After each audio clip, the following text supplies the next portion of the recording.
प्रियंका गांधी वाड्रा नाराज हैं। हरिद्वार की तपोभूमि से उन्होंने प्रधानमंत्री नरेंद्र मोदी और गृह मंत्री अमित शाह पर सबसे करारा हमला बोला है।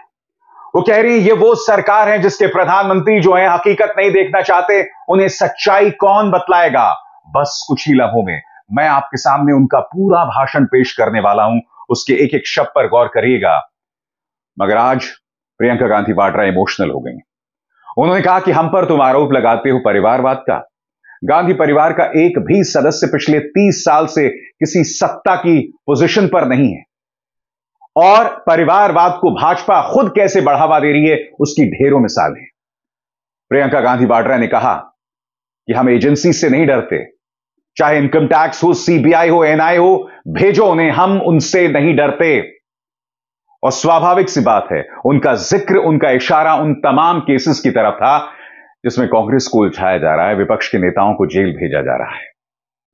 महिला सम्मान पर भी बोली, और चूंकि वो उत्तराखंड की भूमि में थी तो उन्होंने जिक्र अंकिता भंडारी का किया। वो अंकिता भंडारी जिसे मौत के घाट उतार देने का आरोप किसी और पर नहीं, भाजपा के एक नेता के बेटे पर था।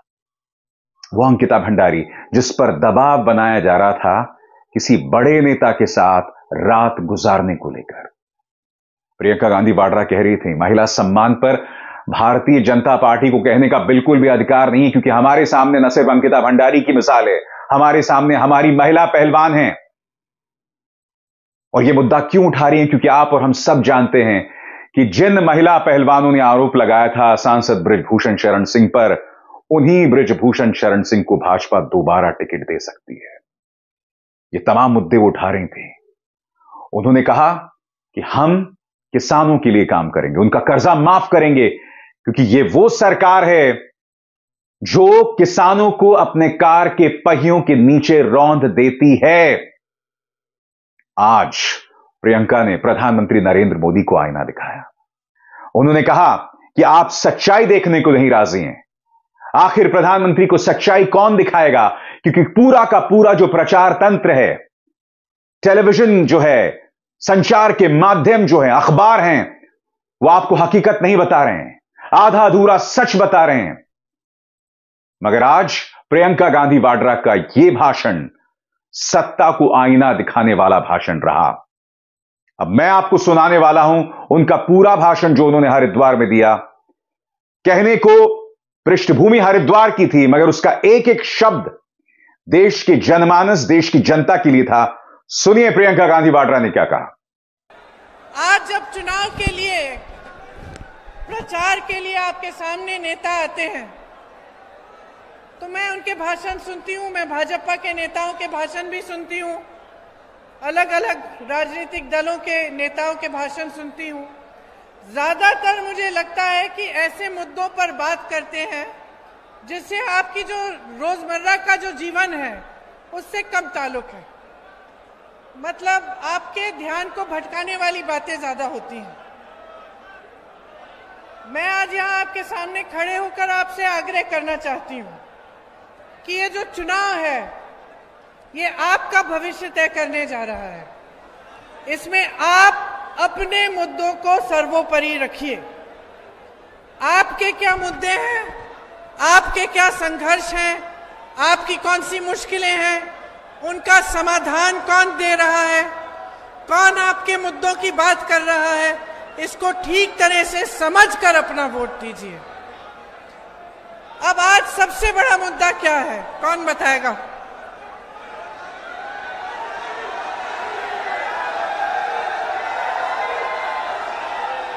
बेरोजगारी की महंगाई,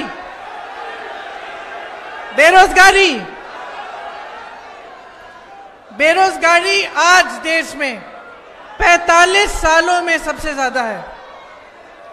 मोदी जी के भाषण सुने आपने? सुने? नहीं सुनना। मोदी जी रोजगार की बात करते हैं, मोदी जी जवानों की बात करते हैं, सेना की बात करते हैं, लेकिन रोजगार के तौर पे उन्होंने दिया क्या है? पिछले 10 सालों में सबसे ज्यादा बेरोजगारी दी है। आज आईआईटी का ग्रेजुएट भी, उसको भी प्लेसमेंट ढूंढने में मुश्किल होती है। मैंने एक रिपोर्ट पढ़ी जिसमें लिखा था कि आज मात्र 30% आईआईटी के ग्रेजुएट्स को प्लेसमेंट मिल रहे हैं। आईआईटी के ग्रेजुएट के लिए भी रोजगार ढूंढना अब मुश्किल हो गया है। अब आप पूछ सकते हैं कि ये क्यों हो रहा है? क्योंकि सरकार की जो नीयत है और जो नीति है वो रोजगार बनाने की नहीं रही। आप अगर देखेंगे तो रोजगार कहां से आते थे?